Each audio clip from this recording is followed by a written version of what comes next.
We have another listing, guys. This is a minimum cutting of 200 square meters subdivided lot with a different title, clean title. So actually bot pasabot na ko, guys, na ibaligya dire nga subdivided lot nga nanay mga titulo nga nagkalain-lain ang pangan sa tag-iya. So sa una gi-subdivide ni sa tag-iya nya gipatituluhan, so they make it into a title each, no, each lot. So 200 square meters ang ilahang minimum cutting. The good thing lang, guys, kay nanagay titulo, so wala problema. Then the adjacent, this one, no, kini niya, this is another subdivision po, guys. Pohon-pohon mahal na yun, no, kay kini according to the owner, no, kining adjacent murag 10,000 na ba to ang per square meter. Yang karong ila nga presyo is 5,000 pesos per square meter. So doon ay changes gamay, 4,000 to sa una, karon 5,000 na. So as you can see, there are developments na po, mga subdivision, may daghan diri, guys. Kay kasagaran magod sa, this is located in Barangay San Isidro, Dawis, Bohol, in Panglao Island.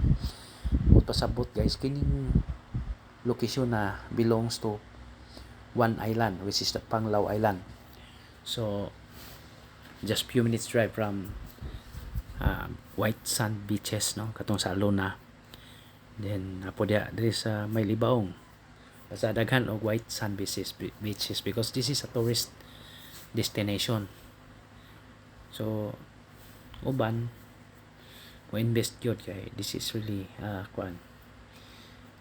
kanang itawag og tourism area nya, daghan mga mosulod. Actually sa location na nay daghang subdivision na sa mga condominium, pero this one is one owner, no, iyang gi subdivide, no, ni appeal sa subdivision, then nana sila titulo. So this road is going to kuana, guys, to the beach na siya. So nindot ni kayo kung natay 200 square meters for 5,000, meaning 1 million pesos. Then the owner might lang, ha, basin mo sugot pa siya og installment. Okay, there's possibility magyud kining ato ang drone mao na gini siya ang location. So nindot kaayo, no, kay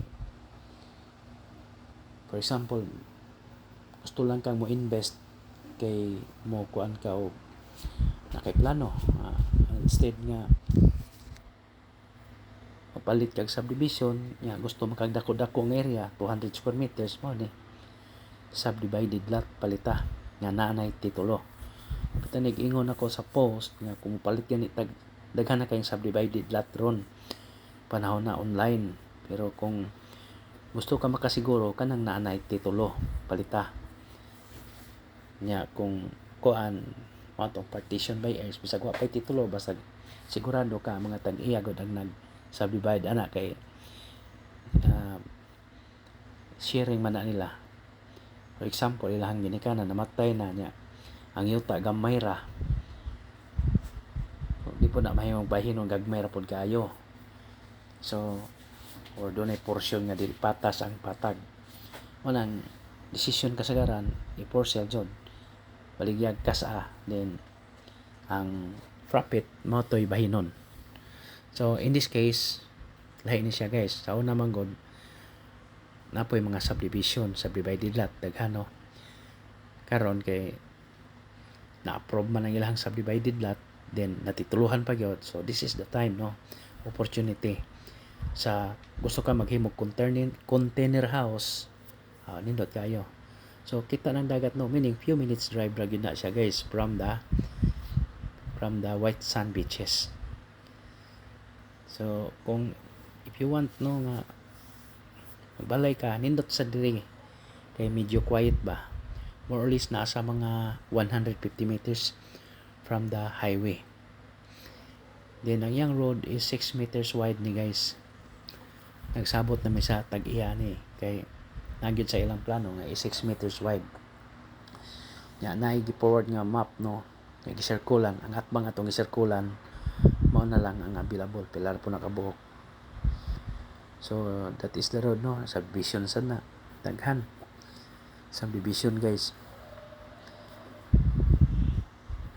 So again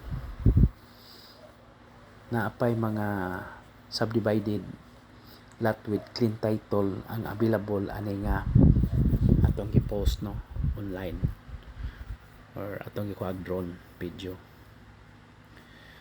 nya neat na guys.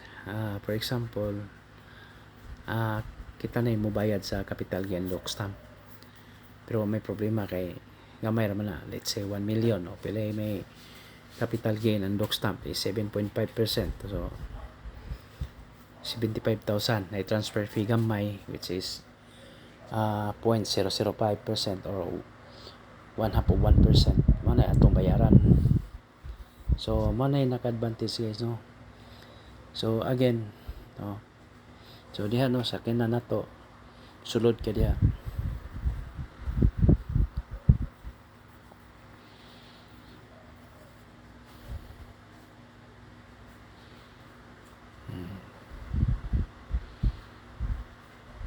So dool ra gyud ni sa highway mga 150 meters. Balik na tong drone.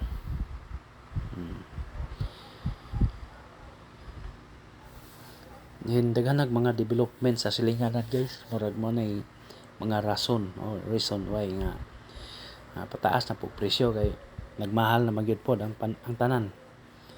Lahi naman gyud ang mga presyohan. So okay kayo.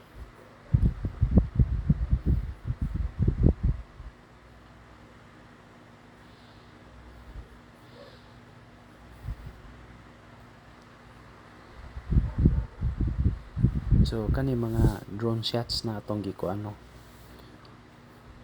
Plasing Meadows ang pabor diri guys. Plasing Meadows Resort. Yan. Pwede sa ta makaligo dito. Kasi mga maliguanan, mga beach. No, subdivision. So mana you cannot expect nga maubos ang yuta. Mumahal gyud ang yuta guys. Bisag unsaon pa. Mumahal gyud. So mao ni ang ato ang palitonon silbi. Kini. So flat terrain tanan. So mao ni ang highway no. Napoy mga silinganan na nagdevelop sila diha guys. So subdivision. So okay. Thank you very much and God bless to all.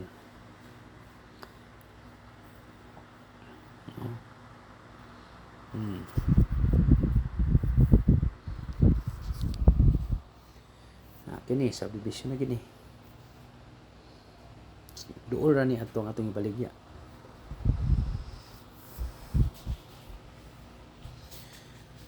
So sige lang ta pangayo o thank you. O mo na siya guys, mo ni pormasyon ta kanang atbang anang gisirkulan mo ni mga available. So I think there are 5 slots na lang. Okay, bye.